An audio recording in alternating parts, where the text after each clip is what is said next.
이 복된 주일에 허락하신 하나님의 말씀 함께 보겠습니다. 창세기 13장 14절에서 18절 말씀입니다. 롯이 아브라함을 떠난 후에 여호와께서 아브라함에게 이르시되 너는 눈을 들어 너 있는 곳에서 북쪽과 남쪽 그리고 동쪽과 서쪽을 바라보라. 보이는 땅을 내가 너와 내 자손에게 주리니 영원히 이르리라. 내가 내 자손의 땅에 티끌 같게 하리니 사람이 땅의 티끌을 능히 셀 수 있을진데 내 자손도 세리라. 너는 일어나 그 땅을 종과 횡으로 두루 다녀보라. 내가 그것을 내게 주리라. 이에 아브라함이 장막을 옮겨 헤브론에 있는 마므레 상수리 수풀에 이르러 거주하며 거기서 여호와를 위하여 제단을 쌓았더라. 아멘. 저는 이 귀한 시간에 주신 말씀을 힘입어서 믿음의 지경을 넓히라 라는 제목으로 말씀을 증거하고자 합니다. 여러분 혹시 이런 경험 한 번씩은 해보셨을 거예요. 고속도로를 차를 타고 달리고 있는데 옆에 길들은 다 괜찮아요. 근데 내가 나가야 할 출구만 꽉 막힌 거죠. 오랜 기다림 속에 겨우 출구로 나갈 수 있게 됐는데 갑자기 저쪽에서 달리던 차가 깜빡이도 켜지 않은 채 내 앞으로 끼어드는 겁니다. 그 짧은 순간에 우리 안에서 본능처럼 올라오는 것이 있죠. 그게 뭡니까? 내가 목사든 그런 거 상관없이 바로 분노가 일어요. 사실 인생의 많은 갈등은 내가 먼저야 라는 이 한 문장에서 시작됩니다. 우리가 살펴볼 창세기 13장은 이런 본능적인 생각을 따라 산 사람과 하나님을 신뢰함으로 믿음의 지경을 넓힌 한 사람의 이야기를 보여줍니다. 말씀을 살펴보기에 앞서 우리가 흔히 오해하는 것이 그런데 하나 있죠. 우리는 믿음으로 살면 문제가 없어질 줄 알아요. 여러분 그런데 성경은 뭐라고 말씀하죠? 절대로 그렇게 말씀하지 않아요. 창세기 12장에서 아브라함은 하나님의 부르심을 받았습니다. 내가 너에게 보여줄 땅으로 가라 라는 말씀에 순종했어요. 그래서 익숙했던 고향을 떠났죠. 가족을 떠났고 약속의 땅으로 들어옵니다. 그 자체 하나만으로도 아브라함은 믿음의 사람이에요. 그런데 성경은 뜻밖의 이야기를 전하죠. 약속의 땅에 들어왔는데 그만 기근이 찾아와요. 이 장면에서 우리에게 주시는 하나님의 메시지가 있죠. 믿음의 길 위에도 기근은 찾아온다는 거예요. 하나님의 뜻 안에 우리가 있어도 어려움은 옵니다. 문제는 기근 그 자체가 아니에요. 기근 앞에서 아브라함이 어떤 선택을 하는가입니다. 아브라함은 그때 하나님께 묻지 않았어요. 성경에는 기도했다는 말이 없고 제단을 쌓았다는 말도 없습니다. 그 대신 눈앞의 현실을 스스로 계산하고 약속의 땅처럼 보이는 애굽으로 내려가요. 여러분 그런데 이 선택은 믿음의 결정이 아니에요. 두려움에 기초한 현실적인 선택이었습니다. 그리고 우리가 잘 알죠? 그 결과는 더 큰 위기가 돼요. 아내 사례를 이집트 왕에게 빼앗길 뻔했습니다. 믿음의 사람으로서의 정체성도 잃어버릴 뻔했어요. 이처럼 믿음의 사람도 한 번의 잘못된 선택으로 믿음의 지경이 좁아질 수 있다는 것을 성경은 숨기지 않아요. 그런데 여기서 성경이 정말 강조하는 중요한 포인트가 있습니다. 아브라함의 실패 자체가 아니라 실패 이후의 모습이에요. 그래서 창세기 13장은 이렇게 시작합니다. 아브라함이 애굽에서 네겝으로 올라가니. 여러분 이 짧은 한 문장 속에 신학적인 깊은 의미가 담겨져 있어요. 아브라함은 더 이상 애굽에 머물지 않았습니다. 나를 살려줄 수 있을 것 같았던 곳이죠. 현실적으로 안전해 보이는 땅이었습니다. 그런데 그곳을 떠나요. 그리고 약속의 땅으로 올라갑니다. 어디로 갔죠? 전에 장막을 쳤던 곳, 처음으로 하나님께 제단을 쌓던 곳으로 돌아가요. 그리고 성경은 이렇게 말씀해요. 그가 거기서 여호와의 이름을 불렀더라. 단순히 기도했다는 말이 아니에요. 예배를 드렸다는 말도 아닙니다. 하나님과의 관계를 회복했다는 뜻이에요. 내가 내 마음대로 살던 그 길에서 돌이켜 다시 하나님을 신뢰하는 자리로 돌아왔다는 고백입니다. 이 고백을 통해서 우리는 아주 중요한 한 가지 진리를 발견하게 되죠. 믿음의 회복은요, 언제나 예배 자리에서 시작돼요. 믿음의 지경은 어디서부터 넓혀진다고요? 내 능력을 키우는 것이 아니라 하나님 앞으로 돌아올 때 넓혀져요. 그래서 실패하셨습니까? 실패 자체가 문제가 아니에요. 넘어졌느냐도 문제가 되지 않아요. 넘어진 후에 우리가 어디로 돌아갔냐가 중요합니다. 현실을 계속 붙잡고 애굽, 즉 내 생각의 자리에 내려가면 우리의 지경은 점점 더 좁아져요. 여러분, 그런데 언제나 예배의 자리로 돌아오시면 하나님께서 우리의 지경을 넓혀 주십니다. 기억하세요. 실패는 끝이 아니에요. 예배로 돌아오면 회복이 시작됩니다. 그리고 바로 예배의 자리가 믿음의 지경이 다시 넓어지는 출발선이에요. 자, 그런데 또 한 가지 기억하실 게 있어요. 예배가 회복되었다고 모든 문제가 한순간에 사라지는 것은 아니에요. 오히려 성경은 아주 현실적인 이야기를 우리에게 들려줍니다. 아브람과 롯은 애굽에서 많은 재물을 가지고 올라와요. 가축도 많아졌어요. 소유도 풍성해졌습니다. 언뜻 보면 하나님께 복을 풍성하게 받은 것 같아요. 여러분, 그런데 그때 문제가 생깁니다. 재물은 많아졌는데 땅은 여전히 한정되어 있었던 거예요. 한정된 땅 위에서 가축이 많아지다 보니까 먹을 풀이 부족하죠. 물이 부족해서 서로 다툼과 갈등이 일어나요. 그래서 아브라함의 목자와 롯의 목자 사이에 싸움이 일어납니다. 자, 우리가 또 한 가지 기억해야 될 것이 있죠. 꼭 기억하세요. 믿음의 사람들 가운데에서도 갈등은 언제나 생겨요. 갈등이 있다는 사실이 곧 믿음이 없다는 증거는 아니라는 거죠. 오히려 갈등은 인간의 연약함과 현실을 보여주는 자연스러운 모습입니다. 그런데 성경은 한 가지를 더 덧붙여요. 7절 하반절이죠. 가나안 사람과 브리스 사람도 그 땅에 거주하였더라. 단순한 배경 설명이 아니에요. 믿지 않은 사람들이 하나님을 믿는 우리들의 모습을 지켜보고 있다는 겁니다. 그래서 아브라함과 롯의 갈등은요, 그들 둘만의 갈등이 아니에요. 하나님의 이름, 하나님의 영광이 걸린 문제입니다.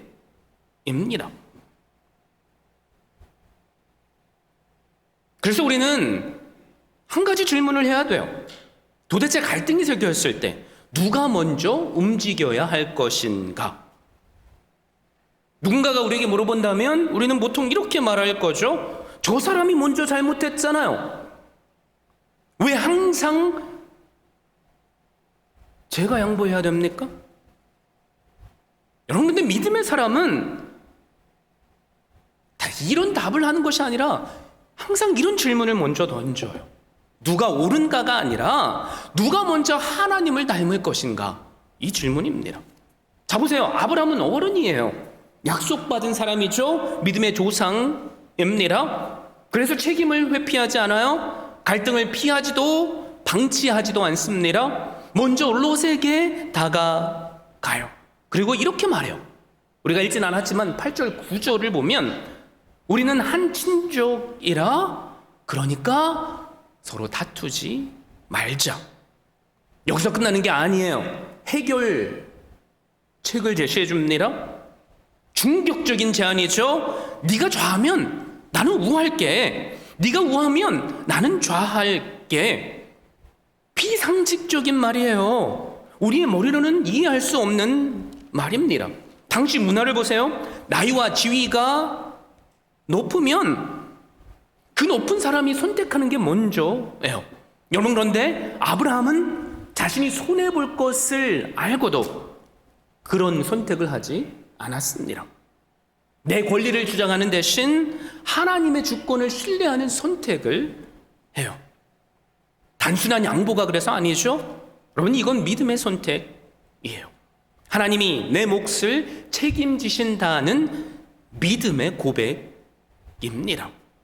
자, 보세요. 갈등이 우리의 지경을 좁히는 게 아니에요. 갈등을 어떻게 다루느냐가 그 사람의 믿음의 지경을 드러내고 그 지경을 때때로 넓히기도 하고 또 좁히기도 합니다. 끝까지 내 몫을 움켜쥐려 하면 지경은 점점 좁아져요. 그런데 하나님을 신뢰하며 손을 놓을 수 있는 사람은 오히려 더 넓은 지경으로 인도받게 됩니다. 믿음의 사람은요, 갈등이 없어서 다른 게 아니에요. 갈등 속에서 다른 선택을 하기 때문에 세상 사람과 다른 겁니다. 자, 아브라함은 양보했어요. 그리고 이제 롯이 선택할 차례죠. 성경은 롯의 행동을 아주 인상 깊은 표현으로 묘사합니다. 10절을 보세요. 롯이 눈을 들어 요단들을 바라본즉, 이렇게 말씀해요. 단순히 봤다는 뜻이 아닙니다. 자세히 살펴보고 계산해보고 비교했다는 말이에요. 눈에 보이는 조건을 하나하나 따져본 거죠. 그리고 성경은 그 땅을 이렇게 묘사합니다. 에덴 동산 같고 애굽 땅과 같았다. 무슨 말이에요? 물이 풍부하다는 거죠. 농사도 잘 되고 가축을 키우기에도 완벽한 땅이라는 거예요. 누가 봐도 최고의 선택지처럼 보입니다. 그래서 롯은 그 땅을 선택해요. 여러분, 그런데 성경은요, 의도적으로 한 문장을 더 붙여요. 그게 뭐냐면 10절이에요. 여호와께서 소돔과 고모라를 멸하시기 전이었으므로. 이 문장은요, 우리에게 미리 하나님께서 결말을 알려주시는 거예요. 겉으로는 풍요롭게 보였지만 그 안에는 이미 멸망이 자라고 있었던 거죠. 자, 보는 것으로 사는 삶은 이렇게 한계가 있어요. 왜요? 내 눈에 지금 보이는 것은 현재만 말하니까요. 여러분, 그런데 믿음은 우리로 뭘 보게 합니까? 우리의 내일을 보게 하고요, 미래를 바라보게 해요. 자, 지금 내 눈에 보이는 것으로 선택하면 당장은 내가 가진 것이 많아 보이고 내 지경이 넓어 보일 수 있어요. 여러분, 그런데 믿음의 지경은 결국엔 좁아집니다. 롯을 보세요. 좋은 땅을 얻은 것 같지만 그는 세상으로 더 빠지고요, 결국 소돔에게까지 내려가요. 풍요를 쫓아 들어간 땅에서 그는 점점 더 하나님과 멀어진 겁니다. 자, 그렇다면 우리는 이런 질문을 한번 스스로에게 해봐야 되죠. 도대체 아브라함은 왜 그런 양보의 선택을 할 수 있었을까? 여러분, 어떻게 생각하세요?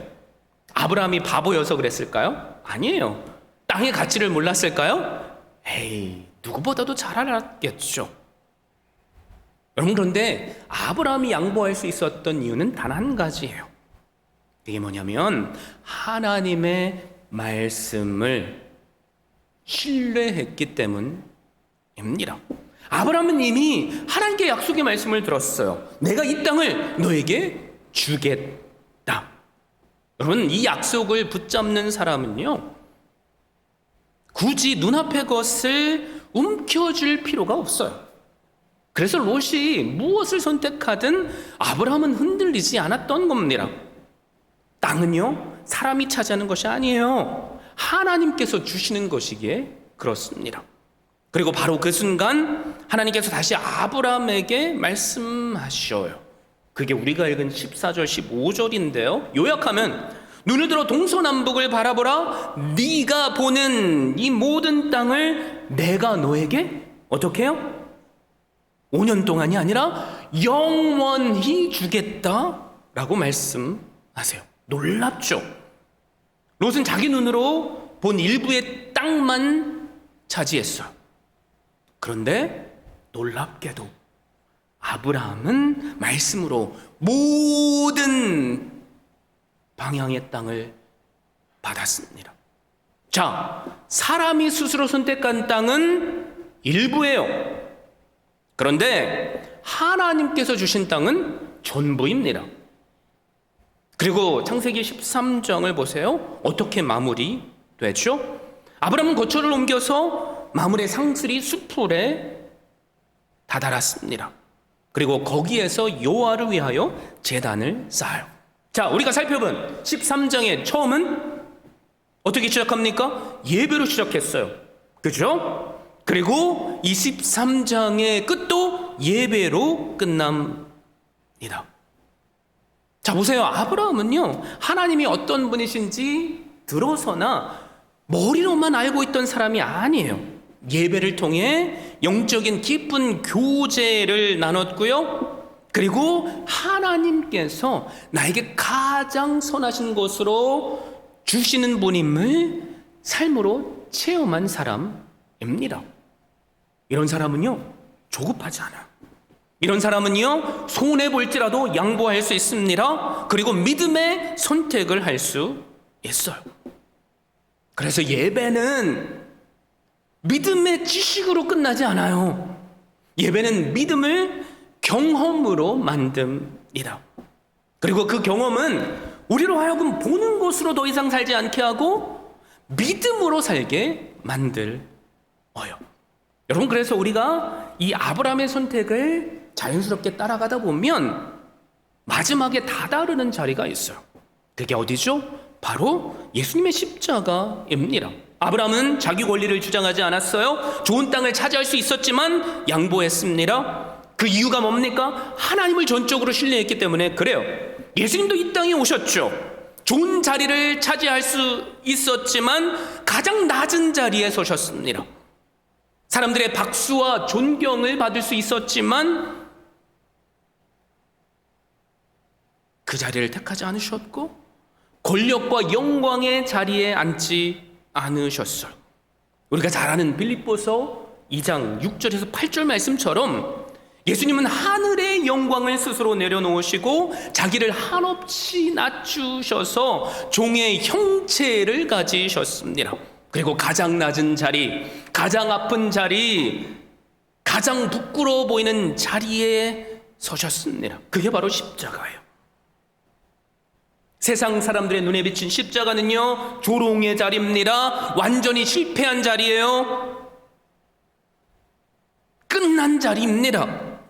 여러분, 그런데 하나님은요, 그 십자가의 길을 통해 온 세상을 향한 구원의 지경을 넓히셨어요. 십자가 위에서 예수님은 아무것도 움켜쥐시지 않으셨지만 주님께서 내려놓으시니까 여러분, 유대인과 이방인의 허물이 무너졌습니다. 하나님과 죄인이었던 우리의 사이에 막힌 담이 허물어졌습니다. 그래서 이 하나님의 은혜가 땅끝까지 흘러내려가게 된 거예요. 여러분, 그 은혜를 우리가 받았죠. 아멘이시죠?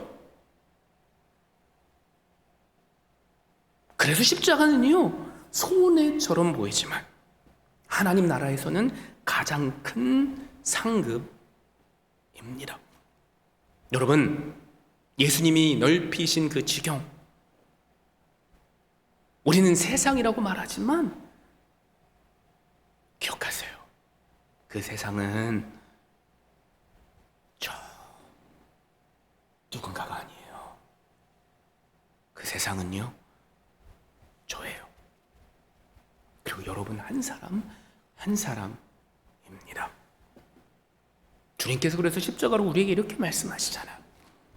내 사랑하는 딸아, 내 사랑하는 아들아, 너희가 스스로 나에게 올 수 없음을 알기에 내가 너에게 왔다.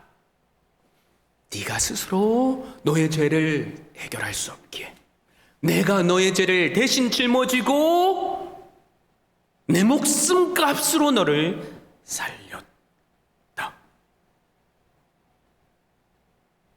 이 십자가를 믿으십니까? 그러면 우리는 더 이상 우리의 눈에 보이는 것으로 살 필요가 없어요.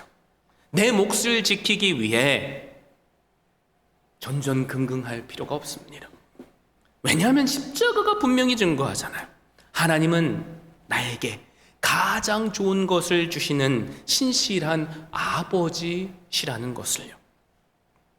우리도 아브라함이 말씀을 신뢰하며 양보할 수 있었던 것처럼 십자가 앞에서 이렇게 결단할 수 있어요. 주님, 이제는 더 이상 보이는 것으로 살지 않을게요. 이제는 내 느낌이나 계산이 아니라 믿음으로 살겠습니다. 십자가에서 나를 끝까지 사랑하신 주님을 날마다 믿겠습니다. 여러분, 우리가 이 고백을 할 수 있다면 하나님께서 우리의 지경을 안 넓혀주시겠어요? 두려움의 지경은 좁아질 거예요. 그리고 은혜의 지경은 넓어질 겁니다. 우리를 위해서 당신의 생명으로 믿음의 지경을 넓혀주신 예수님을 날마다 바라보며 그분의 사랑 안에 거하시는 한 분 한 분 되시기를 예수 그리스도의 이름으로 축원드립니다. 혹시 여러분 RG 르투르노라는 사람 아세요? 르투르노는 20세기 미국을 대표하는 중장비 제조업자이자 발명가였어요. 대형 건설 장비의 모든 기초를 만든 사람으로까지 평가를 받습니다. 여러분, 그런데 이 사람이 처음부터 성공한 것은 아니래요. 사업 실패를 여러 번 반복했고요. 빚더미에 내려앉은 시절도 있었습니다. 여러분, 그런데 그런 가운데서도 그가 하나님 앞에 중요한 결단을 내려요. 내 인생의 주인은 내가 아니라 하나님이십니다. 그리고 그는 스스로 다른 사람과는 다른 선택을 합니다. 보통 하나님을 믿는 사람들은 자신의 수입의 10%를 하나님께 드리지만 루트르로는 거꾸로 살기 시작해요.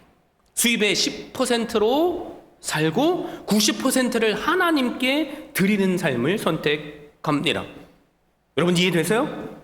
그래서 사람들은 이해하지 못했어요. 그러면서 이런 말을 합니다. 그러다 당신 망해요. 너무 비현실적인 선택 아닙니까? 여러분, 그런데 루트르노는 이렇게 대답해요. 저는 그저 하나님과 동업을 하고 있을 뿐입니다. 내가 회사를 운영하는 것이 아니라 하나님이 회사를 운영하십니다. 그리고 그 삶을 살았던 거죠. 여러분, 그런데 놀라운 일이 그의 삶 가운데 벌어지는데요. 그의 사업은 작아지거나 무너지지 않아요. 오히려 더 크게 확장이 됩니다. 그가 세운 회사는 세계적인 기업으로 성장했고요. 그가 드린 헌금은 선교와 다음 세대를 세우는 놀라운 하나님의 도구로 사용돼요. 이 이야기가 우리에게 주는 교훈이 뭘까요? 루트르노는 스스로 내려놓을 수 있었던 이유가, 우리는 이렇게 생각할 수 있죠. 그 사람이 돈이 너무 많기 때문 아닙니까? 여러분, 그런데 돈이 많아서가 아니에요. 하나님께서 내 인생과 내 몫을 책임지신다는 것을 믿었기 때문입니다. 여러분, 이게 우리가 오늘 살펴보고 있는 아브라함의 믿음이고요, 바로 십자가의 길이잖아요. 아브라함은 땅을 움켜쥐지 않았습니다. 예수님은 생명까지 움켜쥐시지 않으셨습니다. 왜 그랬죠? 하나님이 가장 좋은 것을 주신다는 사실을 말씀이 아니라 삶으로 경험하고 알고 있었기 때문에 그래요. 여러분, 그런데 우리가 하나님을 믿는다고 하지만 종종 이런 생각하잖아요. 이건 내가 먼저 챙겨야 돼. 내가 먼저야. 아니, 내가 살아야 다른 사람들도 있는 거지.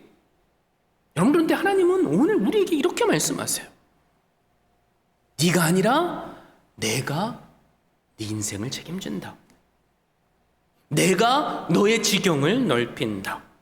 여러분, 이렇게 하나님을 신뢰하는 사람은요, 내려놓을 수 있어요. 양보할 수 있어요. 손해를 감내할 수 있습니다. 그리고 하나님은 언제나 내려놓는 사람의 지경을 넓혀 주세요. 그래서 하나님은 오늘 말씀을 통해 아마 이렇게 질문하실 거예요.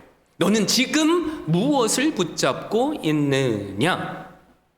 이 말씀 앞에 그저 생각만이 아니라 선택을 할 수 있기를 바랍니다. 여러분께 세 가지 선택의 예를 보여드릴게요. 함께 결단할 수 있기를 바라요. 첫 번째, 갈등의 순간 먼저 내 기분이 아니라 하나님을 신뢰하는 선택을 하세요. 믿음의 사람들에게 언제나 갈등이 생깁니다. 아브라함에게도 갈등이 있었고 우리에게도 갈등이 있고 반드시 찾아올 거예요. 갈등이 있느냐 없느냐가 문제가 아니라고 했죠. 그 갈등 앞에서 우리가 어떤 선택을 하느냐가 중요해요. 아브라함은 권리를 주장할 수 있었습니다. 그런데 하나님을 전적으로 신뢰했기에 양보했어요. 우리의 삶 속에서도 부부 사이에서, 자녀의 관계에서, 또 교회의 형제 지체들 가운데에서 갈등이 올 때 언제나 이렇게 고백해 보세요. 주님, 이 문제를 제가 움켜쥐지 않겠습니다. 주님이 책임져 주실 것을 믿습니다. 그리고 양보하겠습니다. 여러분, 이 선택이 믿음의 지경을 넓히는 시작점이에요. 두 번째, 눈에 보이는 유익보다 하나님의 말씀을 기준으로 선택하세요. 롯을 보세요. 하나님을 알았고 믿는다고 고백하는 자예요. 여러분, 그런데 눈에 보이는 풍요를 선택했습니다. 내 느낌과 내 감정을 선택했어요. 그러나 아브라함은 약속의 말씀을 선택했습니다. 여러분, 우리도 매일이 선택의 연속이잖아요. 당장 눈앞에 편해 보이는 길이 있어요. 손해보지 않는 길도 있을 수 있죠. 여러분, 그럴 때마다 스스로에게 이런 질문을 던져보세요. 내가 하는 이 선택이 하나님의 영광이 되는가? 하나님의 말씀에 합한가? 그래서 하나님의 말씀을 신뢰하는 사람은요, 조급하지 않아요. 왜냐하면 때가 되면 하나님이 반드시 주신다는 것을 알고 있기 때문에 그래요. 자, 말씀을 붙드는 선택이 당장 두려워 보일 수 있어요. 여러분, 그런데 그 선택이 결국 우리의 지경을 넓힙니다. 자, 그리고 마지막 세 번째, 예배 자리를 삶의 중심으로 두십시오. 창세기 23장의 시작도 예배고 마지막도 예배죠. 자, 왜 예배가 중요합니까? 예배를 통해 우리는 아브라함처럼 하나님이 어떤 분이신지를 깨닫게 되고요, 하나님의 약속이 나의 약속이 됩니다. 그런 사람은요, 조급해지지 않아요. 두려워하지 않고요, 양보할 수 있습니다. 예배는 그래서 언제나 우리의 선택을 바꾸는 힘이에요. 예배가 그래서 무너지면 눈에 보이는 것이 전부가 됩니다. 그런데 예배가 회복되면 보이지 않는 하나님의 손길이 보이기 시작해요. 그래서 기억하십시오. 믿음의 지경은 우리 각 개인의 예배의 깊이만큼 넓어져요. 그러므로 예배의 자리를 언제나 내 삶의 중심에 두십시오. 지경을 넓히는 교회가 여러분 어떤 교회라고 생각하세요? 건물이 켜지는 교회만이 아니죠. 사람 수가 많아지는 교회만도 아니에요. 손해처럼 보여도 믿음으로 선택할 줄 아는 교회, 갈등 속에서도 하나님을 신뢰하는 교회, 십자가의 길을 따라 내려놓을 줄 아는 교회, 이런 교회를 통해 하나님은 그 지경을 넓히십니다. 그리고 그 시작은 거창하지 않을 수 있어요. 오늘 우리의 작은 선택 하나, 오늘 우리의 갈등 앞에서의 태도 하나, 오늘 예배 자리로 돌아오려는 결단 하나, 아브라함이 그 한 가지 결단을 했잖아요. 루트르노도 그 결단을 했잖아요.